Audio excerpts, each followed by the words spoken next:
Good evening, everybody. Welcome to this second Fractures Collaborator chat. My name is Frank Horvat. I am the composer of a song cycle called Fractures, and it's a pleasure to welcome you on our chat this evening, where we are gathering the people that I collaborate with in making this song cycle. A song cycle which is all about the detrimental environmental practice of hydraulic fracking. Not exactly a regular type of topic that you think of as the theme of a song cycle, but it has been an amazing project that's involved poets, musicians, from every corner of North America. And it's a pleasure to have you here tonight. In a second, I'm going to introduce our panelists. But before I do, just a few things. As somebody, if you're tuning in live to watch this, you can interact with us. You can ask us questions. You can make comments about what we're going to be talking about in discussing the work of the poets and the poetry, the general environmental movement, how the arts, what role does the arts have to play with that? So please interact with us during this chat. So without further ado, it's my pleasure to invite to the stage our panelists this evening. First off, my partner in crime, so to speak, with this project, my good friend, acclaimed Canadian soprano, originally from St. John's, Newfoundland, and now I guess based in Toronto, of course, for many years. It's Meredith Hall. Hi, Meredith. Hi, Frank. This is wonderful. Number two, if chat number two is as good as chat number one, wow, it's going to be great. Yeah. So, yeah, wonderful. And now I want to welcome Meredith, and I want to welcome some of the poets that we had the pleasure of composing and setting their and singing their music to and their words to. And the first person I'd like to invite to the stage is a writer, a poet, and environmentalist based in Arizona. This is Allison Hawthorne Deming. Hello, Allison. Hello, I am so happy to be with you tonight. Thank you for being here. It's such a pleasure and honor to have you.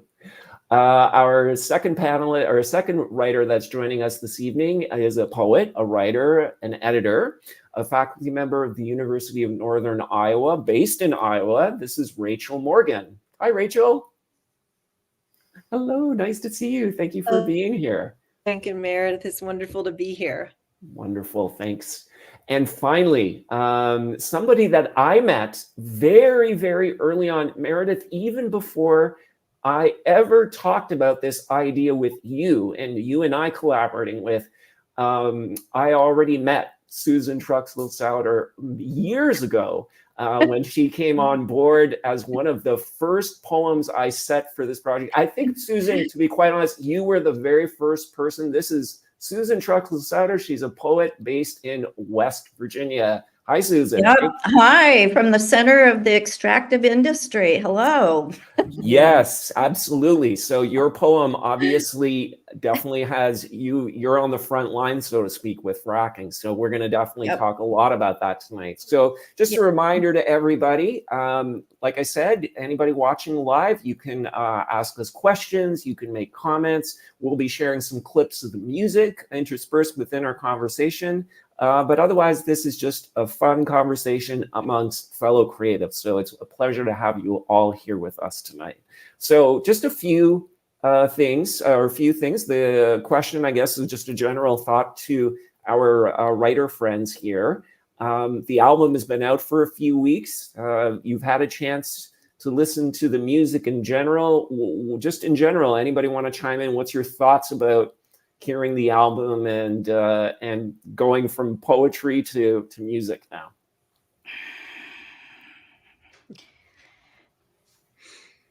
Sure. I'll be happy to jump in. Thanks, Allison. You know, it was an honor to be asked if you could work with this poem. And I had no idea what to expect, except I love classical music. I love contemporary music and art songs. And I have to say, I was so blown away because you said this was a project of passion, and I felt that so much in the music. And Meredith, in your voice, you brought registers of emotion to my poem that really made me weep. And I wrote the darn thing.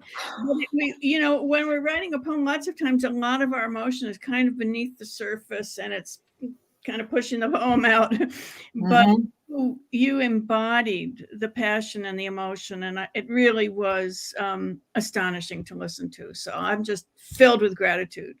Wow. Well, thank you. I felt like the way, because this is the poem that Frank, you had chosen to be a very top climactic moment. And for me, of course, the word that was the anchor for that was home, right? And that juxtaposition of homeland security, which we have such different images come to mind, and actual home, and the way Frank's music brought those two things converging onto these powerful, this kind of feeling. I can't express it, but it grabbed you right there, for me anyway. And so just trying to let that go through me was a big challenge. It was scary. It's scary letting out all that emotion, but it felt like it was a response to how the words and the music converged. And so if that was part of what feeling you had for it in the first place, then I'd say that was poetic justice. It was. I mean, you were ferocious in the climax of that poem, and the word home just pierces me. The way you sang it, it just pierces me. So thank you. Thank you. Thank you. I lost a few years over that vocally. Sorry. No, in a good way though. There's sometimes it's worth doing that. No, I think it's me who should apologize. I'm the one who made her say No, but it had to be that. It did, to be that that was the climax. It was the climax of the song cycle. The only response. Yeah.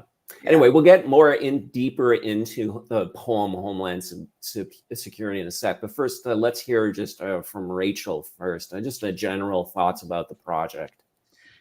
When I listened to the album from start to finish, because I had only heard my piece, seen the sheet music, but it strikes me there's these really quiet moments that you can hear Meredith's voice, you can hear an instrument in the background, and then all of a sudden it's very tympanic in the sound.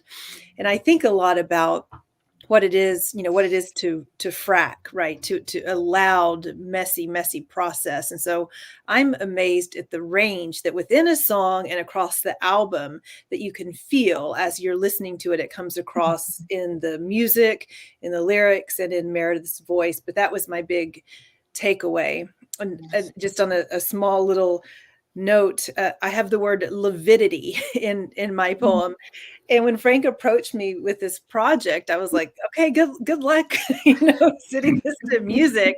And I was like, how is Meredith going to sing the word lividity? It's this polysyllabic word. Like, how are they going to do this? Like, it seems easier with monosyllabic words, but when you listen to it, there's a lot of words with fracking and a lot of those hard consonant sounds that make it really kind of difficult to sing. But I think that adds to that range of really quiet moments and then these tympanic swells. So it's quite a journey to listen to. Yeah, Paleontologist was in Wayne Meneke's song for Shift. There were some big ones. I did a project recently, something different than Fractures, where I wrote a cantata, and it was about the pandemic. And one of the poems had the word epidemiologist in it. And I got the singer to sing epidemiologist. So lividity is pretty simple compared to that. So Susan, thoughts? Yeah, I was just blown away by the scope of what you've done, and Meredith's energy that she brought to the work. I loved that our three pieces also are like ours. Mine was the beginning, and I think Rachel, you're in the middle, and Allison's at the end. Yeah, and I noticed, Allison and Rachel, yours, you come from, you know, you use outer space in a way to come into your work. And it was just something I observed. And I don't know, I'm just so honored. I actually was prompted to go to Canada partly to meet Frank, because I was like, who does this? You know, who can have this vision? And so my husband and I vacationed up there, and we just spent maybe 45 minutes with Frank and Lisa, his wife. And I mean, and then now we're here, and we've been in constant contact over the years about it. And I've been so excited about it. And I keep telling people, and this is just such a great place to finally to be talking about the work. Thank you. So Susan, I earlier, before we came on air here, I was saying that that meetup you're talking about was 5 years ago. I actually, my address book is correcting me. It was June 2017 that you and your husband were here in Toronto vacationing, that Lisa and I met you for coffee. Can you imagine? 6.5 years ago, been thinking about this. This is unbelievable. 6.5 years ago, here we are, and it's all finished. I don't think I had written anything when we had met. I think we were just talking about it, or because I remember I wrote just a few songs as a warm-up. That's what I had presented to Meredith. Meredith, maybe about 2018, 19, maybe it was. I think it was during the pandemic. I can't remember, but Susan's was one of them. Susan was one of the three, exactly. Yes, and I felt I had to write 3 songs, because I can't just say to Meredith, "Hi, I want to write a song cycle about fracking," and she's gonna be like, "Frank, I know you for many years, but that's a little nutty." So I had to give her something, and thankfully I gave her something good. So you did. Anyway, so sorry, Susan, you're going to say something? Well, I was just curious, how did, you say in a general way how the Fracture anthology came to be in front of you. How did you find out about that work? So after I was given this idea about what about writing a song cycle about fracking, I was immediately like, well, where am I going to get text about this topic? First of all, I didn't even hardly know anything about how fracking works, so I had to educate myself a lot.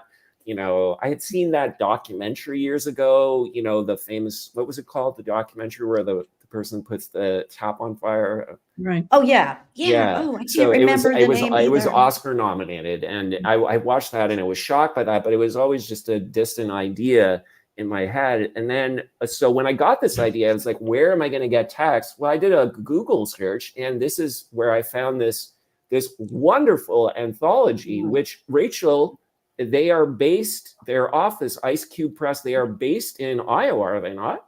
They are. Steve Simpkins runs it, and he has a number of books out.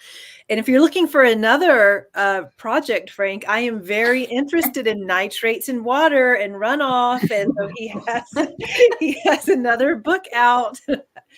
How big ag is influencing the water. So we'll talk.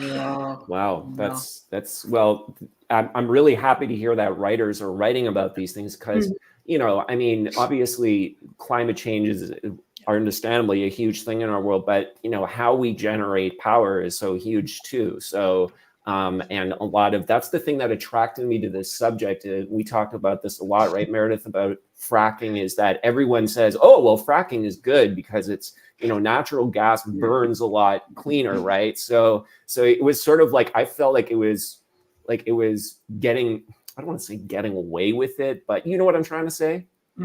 That sort of thing. So anyway, this is a great time to sort of jump in a little bit more in depth with each of you about the text that you supplied to the project, the poem. So why don't we go in alphabetical order? Allison, This will be fun because we're going to go jump around in the song cycle a bit. So your, as we mentioned earlier, Homeland Security is a poem you wrote. It appears as number 12 of 13 in our song cycle. So tell us a bit about the origins of this poem. What inspired you to write it?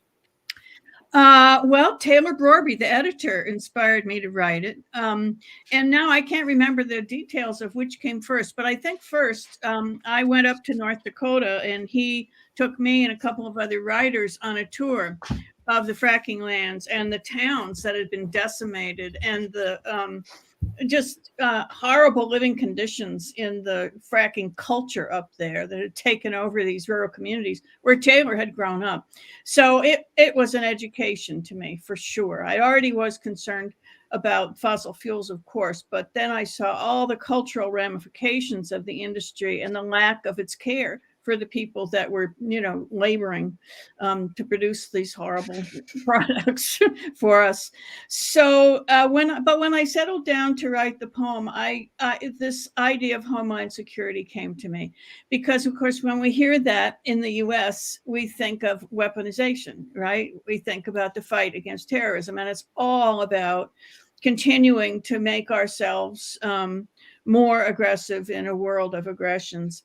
And I thought, this is insane. We're talking about losing the security of our home planet, the only planet we have. And we think homeland security is more walls and more guns. And, and I thought, really, I wanted to speak about fracking, knowing no one wants to hear any more about it because, they've heard it. But I wanted to speak about it as something that needed to be addressed in terms of raising our awareness of our home place and that there's nothing left if we decimate this planet through the use of fossil fuels. So that notion of home was really profound to me, and seeing the Earth from space seemed to me, as the poem says, the only way you can really begin to think about it, because one of the problems with climate change is it's so abstract you can't see it in your daily life. You can read the data and the facts, but you can't see it and feel it in your daily life. But if you do the thought experiment of going out to space and looking at this beautiful blue and white marble and thinking, my God, this planet has invented all these forms of life. It's our home. So I was really happy that your composition really lingered on that concept because it was really central to me. Yeah, Meredith, I think, one of the things that we make sometimes decisions about when we write songs is the idea of that, yes, you're a singer, but sometimes there's this poignant spots where you speak. And so there's some poignant parts in this piece, like near the end, where you stop singing and you say, homeland security means leave it in the ground, lock it up with soldiers standing guard, covering it with grassland and trees. Like when you orated that instead of singing that, like, and with this passion, I remember you were just like, pleading. It was like you were saying it at a rally. Do you remember that spot? And like, yeah, and I love so much about that when I get to hear it as opposed to doing it, because when you're doing it, all you can really be is the feeling and the words. But I felt like the piano was still the astronaut going farther and farther away and getting the perspective on it all. And yet there's like this one last person on Earth yelling to say, please. Yeah, you were pleading. That's why I remember that. Yeah. It was ferocious. The way that line in your voice, it was so ferocious, and it made me feel like you were brave enough to put the ferocity out in the air, which when I read the poem, I read that line very quietly. And I thought, no, I'm going to have to read it the way Meredith sings it now. That was the ferocity I felt. Leave it in the ground, you know, and you did it. So I think I was stamping. I bet you were. I think I was literally doing that at the time, but it's like you're shouting and people are deaf and you just get louder, you know, and more impassioned, hoping that it will break through, I guess. Yes. But I guess I also really felt like it could be me, you know, it was your words, but the way you said, finding my way into the fray over fracking, well, wild card, I'm out in space, you know. I felt like I could relate to that, coming to it late, and suddenly it's all swirling around you, and you're trying to make sense of it, and then imagining yourself in space and really it all centering for you. I think I got that anyway, and I just really found it very powerful, and it was a poem I could really relate to that way, you know. It's great. Let's play a little clip from the song Homeland Security right now. Exploited towns and the heartland riddled with quakes, water poisoned and stuck back in the ground to find its way home, its way home. Space might be the only way to see what kind of sky we need. How the great carbonation keeps stripping the way Earth does or doesn't do life. We say blue marble, we say Mother Earth, we say home, home. Oh my God, I've heard that a million times and I still get goosebumps, Meredith. Holy smokes. Oh, that's what you're talking about, right, Allison? That the home, the emphasis of home. Yeah. And Susan, you were mentioning the space reference there, that was in there. But I have never written a part of a song that we say blue marble, we say Mother Earth, we say home. That part, I kept bringing that back because I'm like, oh, there's something so satisfying about the build of that. You know what I mean? And it's just every time I hear it touches me, you know? Those staccato chords, you know, boom, boom, you know, they're like a drill, or their insistence of them. And then she's soaring above. It's just like everything. Well, Allison, that's the military stuff. I would have never done the piano with the da da da da da da da da da da. That's military, like march, you know, sort of that militaristic sort of discipline that you were conveying in the poem that was required to protect, you know, our precious natural world. That's the musical context of that. But yeah. I just love that. I love that song so much, how it turned out. So, just a couple little housekeeping things. We've had some people comment. Andrew and Wendy Donaldson are watching on Facebook, and they said, Susan, worth the trip to Toronto. Thank you, Wendy and Andrew, very big supporters of this project. And John Nakashima, watching on YouTube, reminded us that the documentary, the famous documentary, is called Gasland. Thank you, John. So thank you. Let's move on to Rachel. Rachel, we are going to talk about a beautiful, I think it's quite short, actually, this poem. It's very, very short. An orbital tour of cities at night. This appears as track 4 on our album. And Rachel, I have to say right away, all these 13 pieces that I composed and Meredith and I worked on, they all are like, if somebody says, what's your favorite? They're like all your children. You can't say which one is your favorite, you know, musically. But I have to tell you, before we dive into this piece is the one that really touches my heart. There's something about what we did here musically and this sort of the calmness and the sweetness. And so I can't wait to hear what you have to say about why you wrote this poem and how did this come about. Well, thank you. That's so sweet. This poem has developed kind of a life of its own for as little as it is, as little spaces it takes up on the page. You can probably hear I have a Southern American accent. So I was born in the Appalachian Mountains and I grew up in coal country. My grandfather was a coal miner. My great-grandfather was a coal miner. One of my grandmother's earliest memories is seeing her grandfather walk with the phosphorus glow on his helmet into a coal mine while they lived in coal mining housing. And I grew up writing about that with the coal mining in the Appalachian Mountains. And now it's very sad when I go back there. The coal mines are closed. They've extracted most of the coal from inside of the mountains.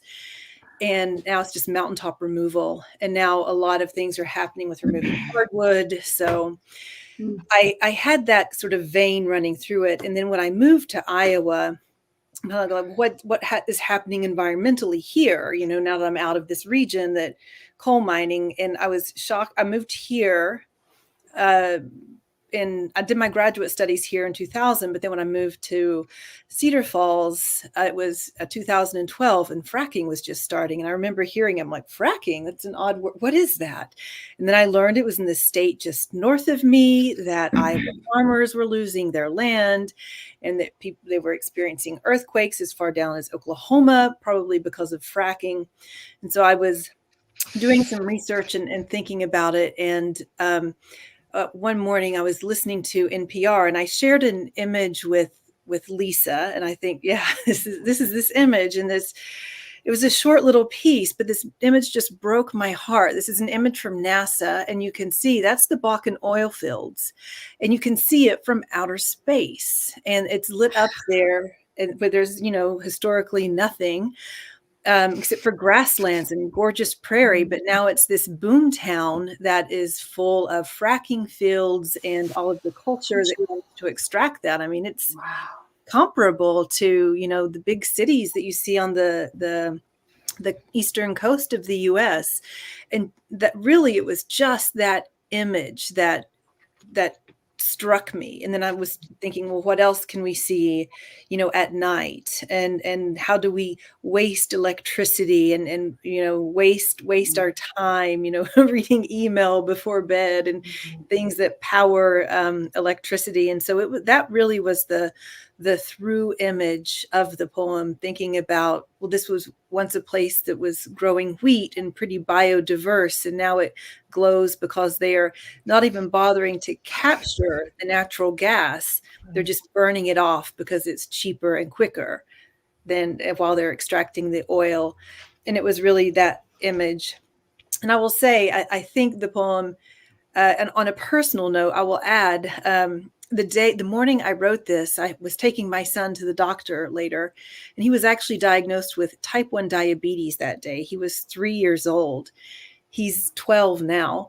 But I think that, and type 1 is thought to be an epigenetic disease, that, you know, the genes are there and the environment sort of pulls the trigger, so to speak. And that makes me think a lot about how our climate, how our food systems, how all of this kind of interact and change our genes. And so on a personal level, that I kind of think about the poem in that way, but that never made it to the page, because when I wrote it, of course, I didn't know that he had type 1, but I share it because I do think that's relevant.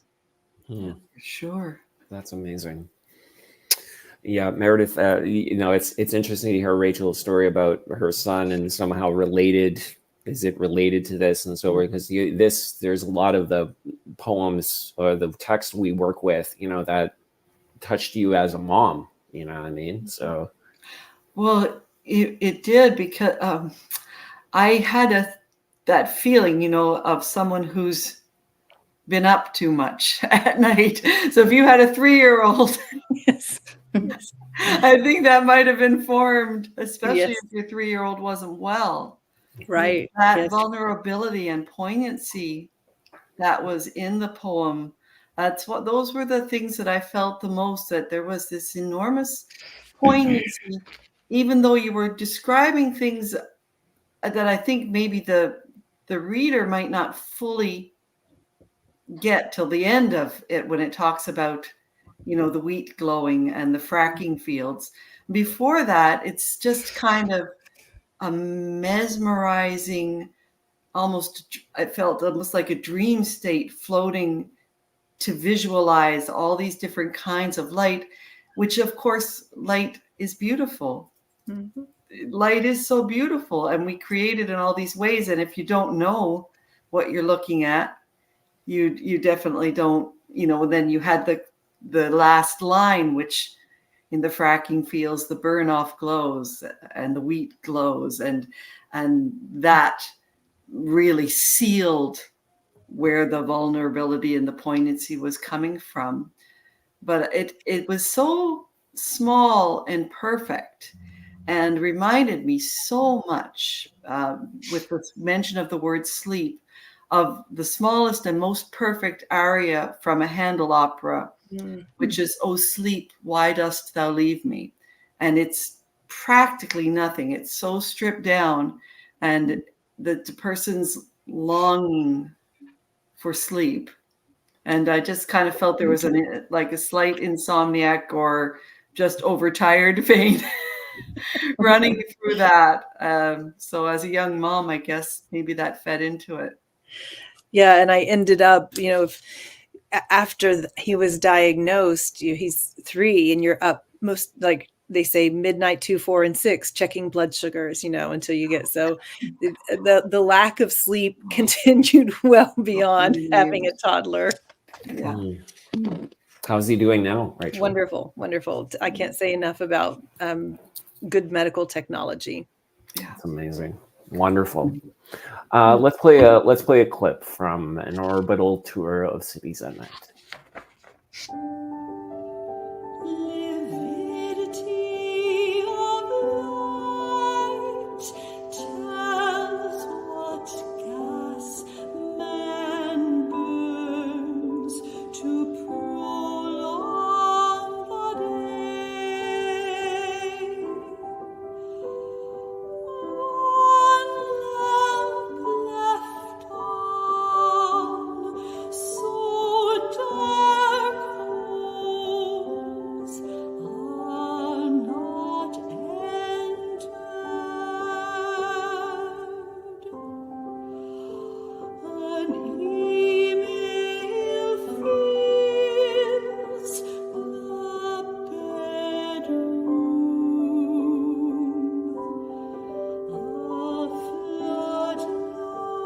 Floodlights.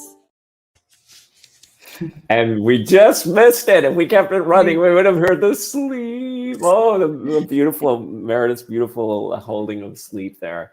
So you can just see on the screen flashing there some comments from our other Graham, our wonderful pianist on this album. Meredith, somebody that you've worked with so closely over the years, but 2 decades. Yeah. Oh my gosh. So Bram, absolutely my mentor and my friend. So thank you so much for being part of this. I'd never met Bram before we worked on this project, Meredith, and now we are good friends because of you, and such a wonderful human being. And wow, what a tour de force, even for him from the piano side, to make all this brand new music happen. So, gosh, I have so many mixed, beautiful feelings to listen to that. You know what I mean? And I just think about the subtlety and the sort of the poignancy of it, and thinking about a household, this idea of light filling the bedroom. We talked a lot about that, Meredith. That was such a powerful thing, that these things that seem unassuming in our everyday lives that do make a big impact. I think that's the genius behind your words, Rachel.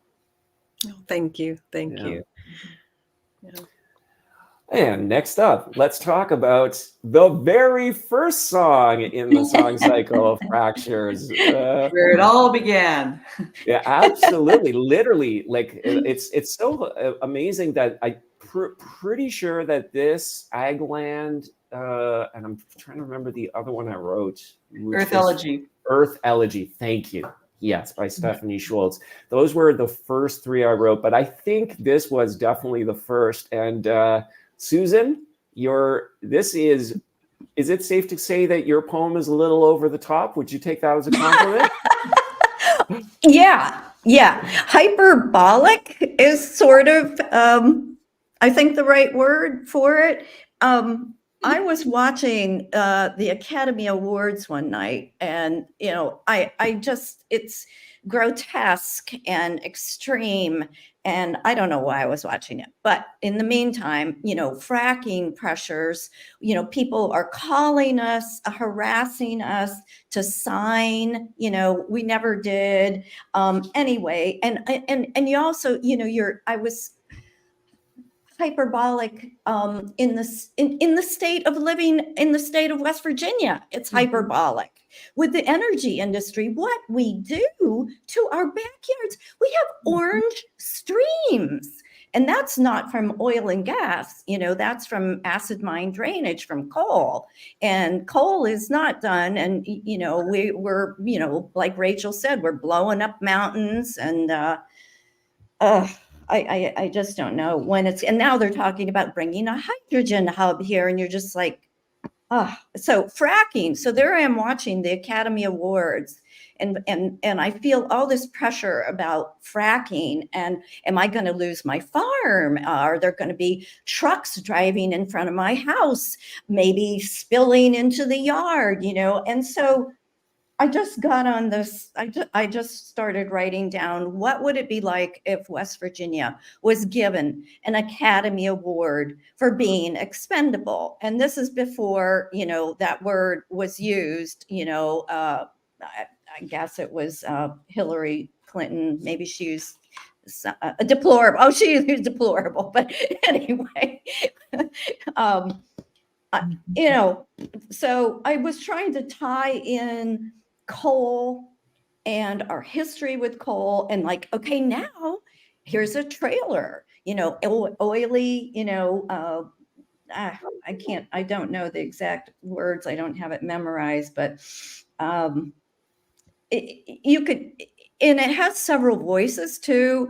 If I know you used part of the poem, but and I think you used the exact right part of this poem for your work. This is the state of West Virginia speaking. And she's very confused. And as we all are here in any energy industry, because yes, daddy has a job to lose still, as one of those other pieces says, that was so touching. But yeah, I could just go on and on about this. I was just angry and wanted to just try on what it would be like if West Virginia was received an Academy Award for being expendable. Honestly, it's ingenious. I was like, when I read it, I'm like, this is so over the top, but delivers exactly the message. So that's why it had to be first, because it was like attention grabbing, like this character. And that was one of the things I remember, Susan, that when I think I shared a first draft with you years ago, I really appreciated you helping me understand the idea of, and I think I shared this with you, Meredith, later, like when you did more, this is another one you did a lot of speaking in, right? Meredith? Yes. And we were trying to understand better, like how within the little acceptance speech of the Academy Award that this character is receiving, there's a lot of pride, but there's also a lot of confusion or guilt, and this switching back and forth really quickly. I remember we had an email conversation about that, and until you explained that, then all of a sudden it made more sense, and it made it more, I don't know how to say it, multi-dimensional. Oh, Yeah. very layered. Yeah. Yeah.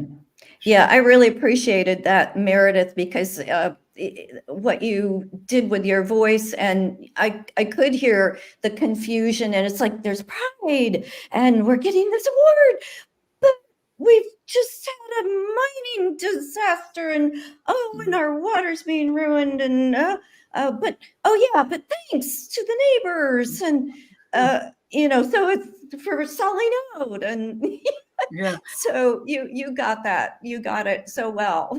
You gave really good directions in your text about what feelings were matched with which sets of words. That was extraordinarily helpful, and understanding it as part of a dramatic, almost a play, that really helped me say, okay, I'm pulling a scene out of a play, and then Frank is turning it into a little mini opera, and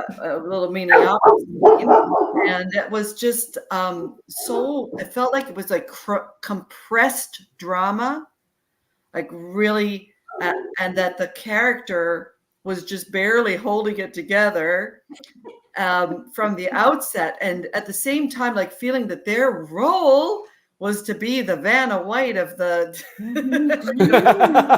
the glamour, and that at the same time inside they were dying, and all the words that kept coming out of their mouths, they were trying to say the right glamorous words, and these horrible descriptions of what was real were coming out of her mouth, and it was incredible. It's incredible writing, and I felt unbelievable how well it suited the song format.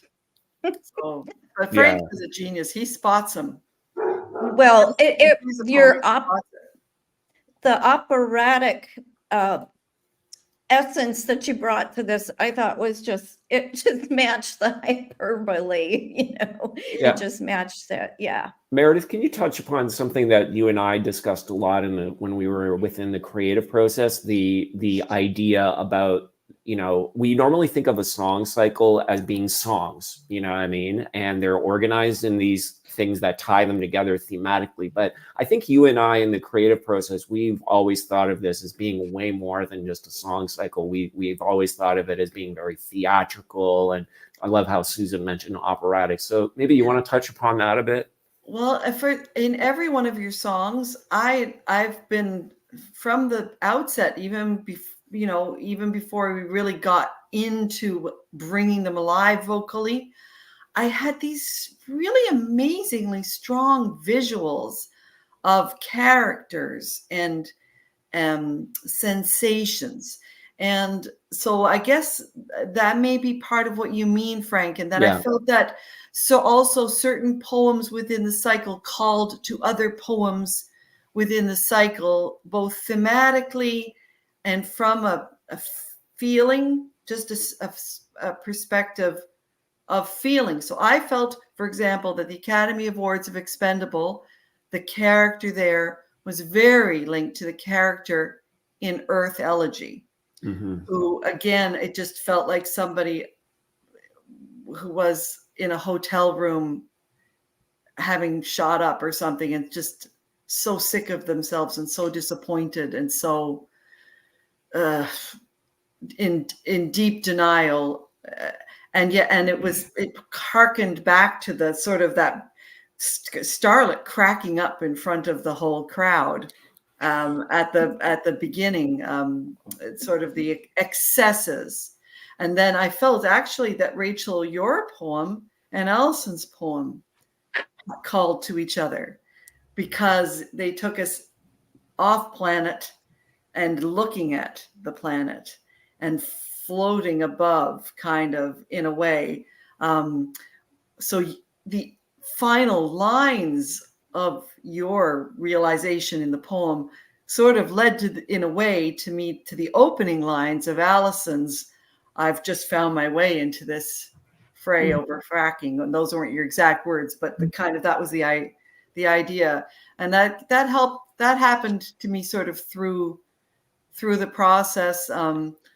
Also, Frank was very wise about finding a lot of different voices of people's experience, not trying to go only to the ravaging of the earth, but to the individuals and their different lived experiences of fracking. So seduction was someone who'd sold the farm, a young person, didn't know what they were doing. And lullaby in Frackland was, you know, a mother who needs her husband to have that job.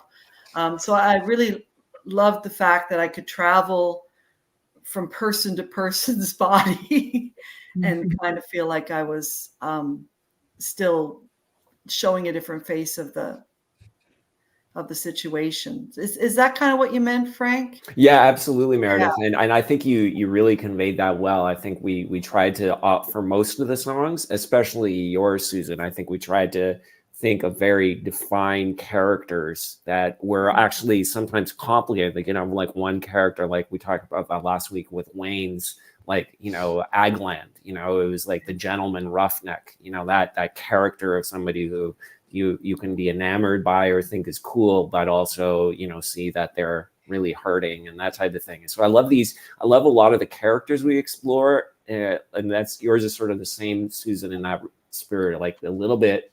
It's complicated, you know what I mean? It's complicated, just like life. It's not, you know, people make decisions in life that, you know, maybe aren't the great, but maybe they feel like they have no choice. And so that's a theme that keeps coming back in a lot of the songs for sure. So why don't we play a clip from the song, and then I have a really important question to ask Susan after we listen to the clip of Academy Awards of Expendable.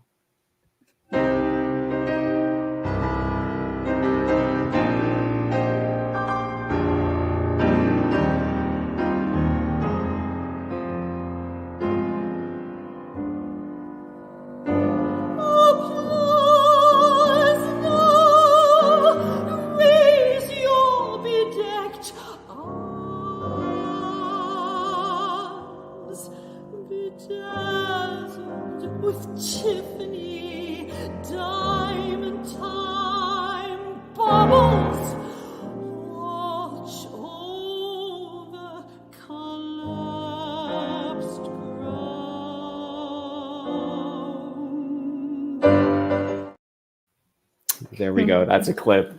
You gotta, if you like this music, go online, go to Spotify, go to Apple Music, and listen to the album, because it is that song goes in really cool directions after that, with a lot of characters and monologues and things like that. So, so first of all, comment. I know Rachel, you were mentioning earlier, how would anybody set a word like lividity? Well, I had had fun with that one, but I also love doing effluvia. That was a great word too. If somebody said when I was a student in university, you're going to write a song one day and there's going to be a word effluvia, and I'm like, what? So that's a great word. And Marcellus. Well, you just actually, this was the very serious question I was about to sorry. ask you, Susan. Have you ever had a Marcellus martini? Thank God I have not, but I know my Southwest Pennsylvania neighbors have, in all seriousness, you know. Yeah, right out of their faucets. You almost look at your lyrics sometimes and think, okay, if that one person in my life didn't say that, I would have never put it in this poem, I bet, right?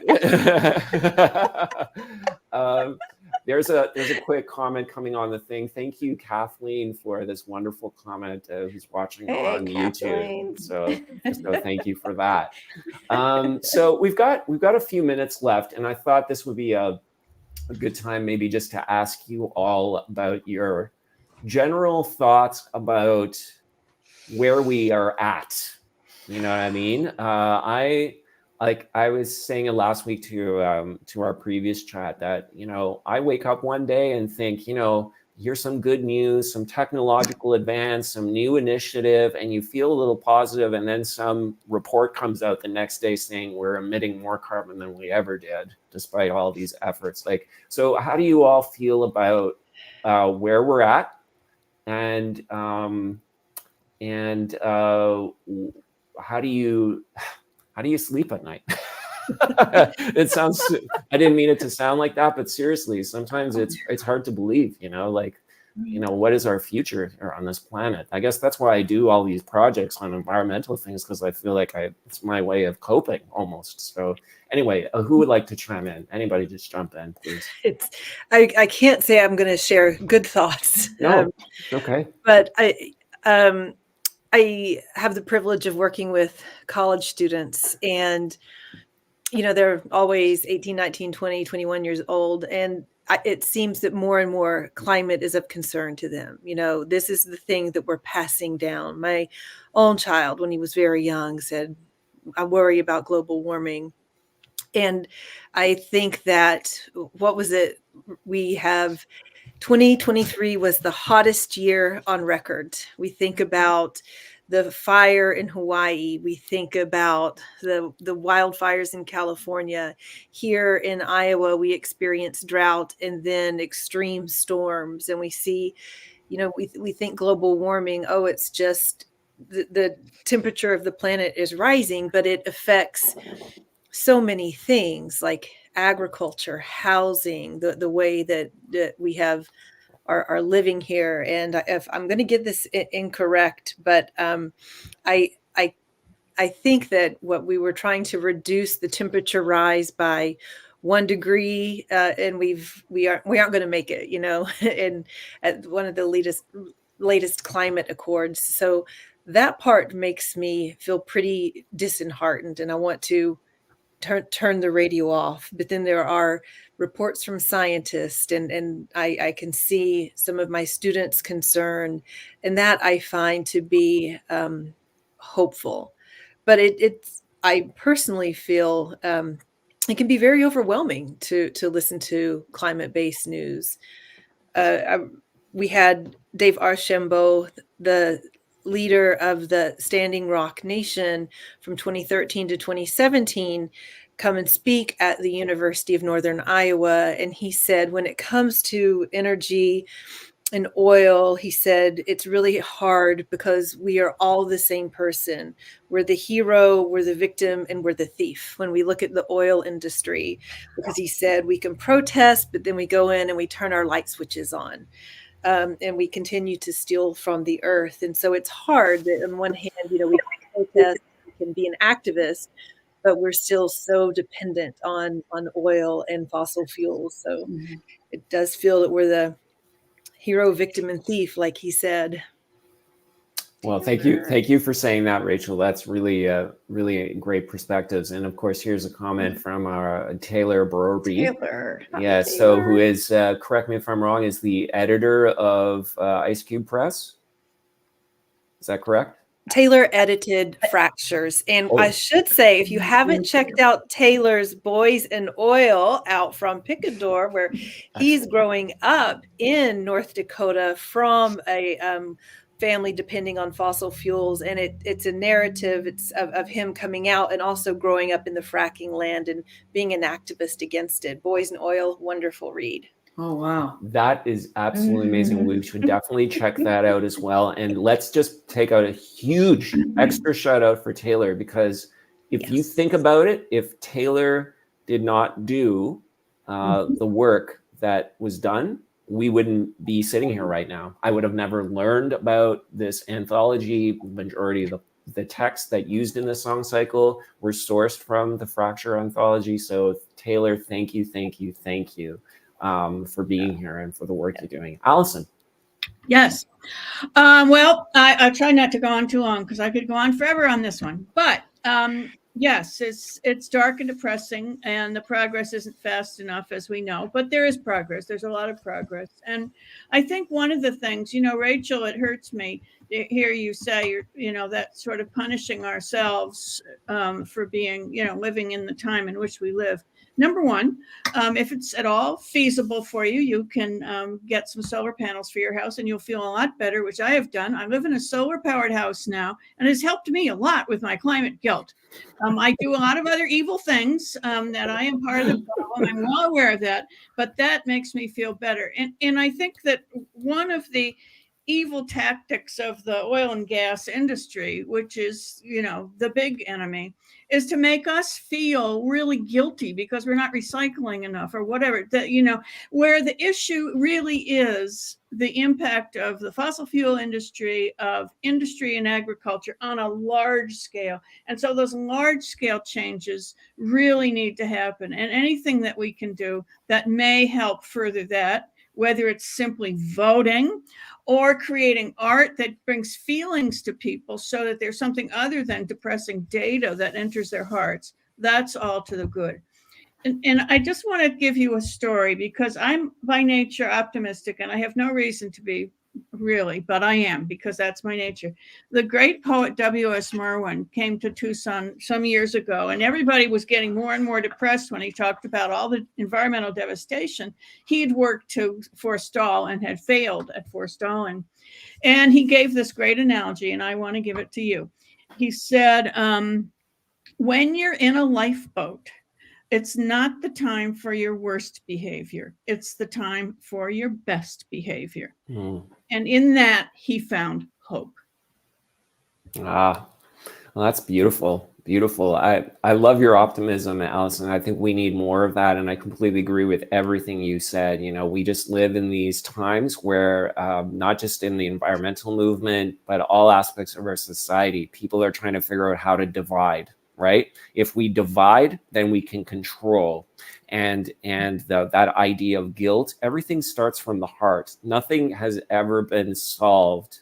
No major problem has ever been solved with starting with guilt and fear. It has to be hope and positivity, you know what I mean? And an openness of heart. So this is, I think you made some really good points there, because it's like I do a lot of work related to mental health issues, and people have been asking me, hey, how's the mental health and the environment thing related, your projects? And I said, I think they're completely interconnected. You know what I mean? Because how can we expect people to make major change to the planet if they're in crisis within themselves? You know what I mean? So very good points.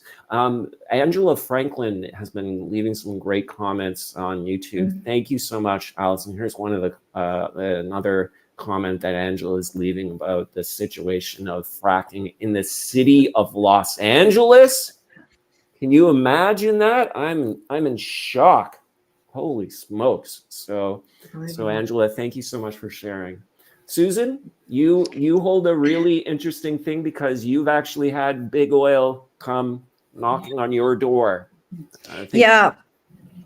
I thought maybe you were going to ask me if we did lose the farm, as opposed to have I had a Marcellus Martini, but we did not lose the farm. But I am terrified now because the MVP, the Mountain Valley Pipeline, was approved. And it's now that we're going to have international markets for the gas that, originally it was like, oh no, we're just going to do this for us. No. We always knew that wasn't the case.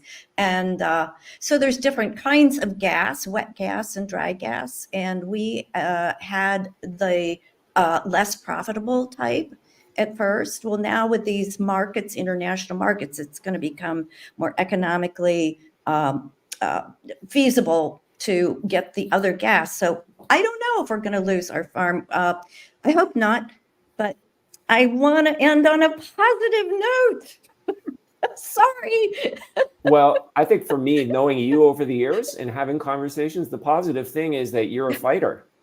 You've unlike the subject of song number 2, Mary Heather Noble's Seduction, who did succumb to the pressure, as Meredith mentioned earlier. You are living proof that you do not have to succumb to that corporate pressure. It's complicated because legislatures are trying to figure out a way to make a majority when an individual does not want to sign. So it would be a whole area. Oh, well, we've got 75%. So you see, there are ways. So that's so hard.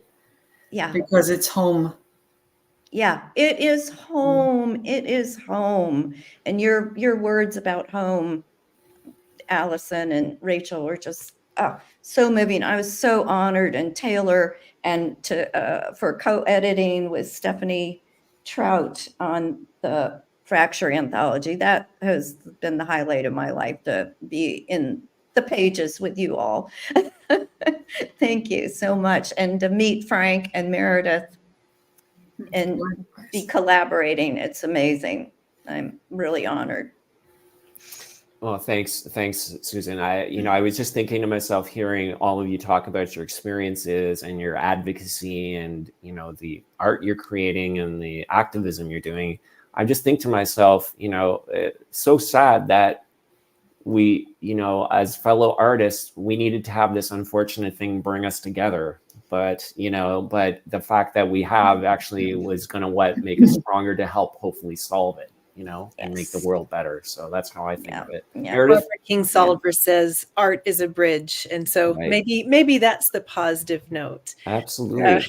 So, that there is awareness and hope in making activism out of art.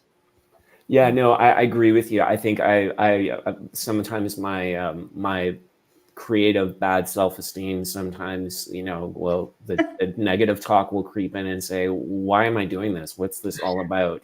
But it's like when you have gatherings like this and you get feedback from people about what you do and how it makes them impact and makes them think, then we as artists in any discipline, you pick a cause trying to make this world a better place, you definitely have the ability to do it. And I've lived this many times over now that I've been doing this for a while. And even though sometimes I fall off the rail and I forget, we are doing something special here for sure. Meredith, any closing thoughts for you? No, I don't think I can be nearly as eloquent as our poets. But I guess if I find a way to move forward day by day, it's the getting up and doing what needs to be done, of course, just in life. And the thing is, I keep seeing around me how one human can do something and another human can see that something and bring just something slightly different to that. And then another human can bring something slightly different to that. And that's the creative collaborative process as well. But it's also science, and it's also organizations. So for bad or for good, someone got some oil out of the ground and made a little lamp, and somehow that went from, oh, isn't this cool, to this huge destructive thing.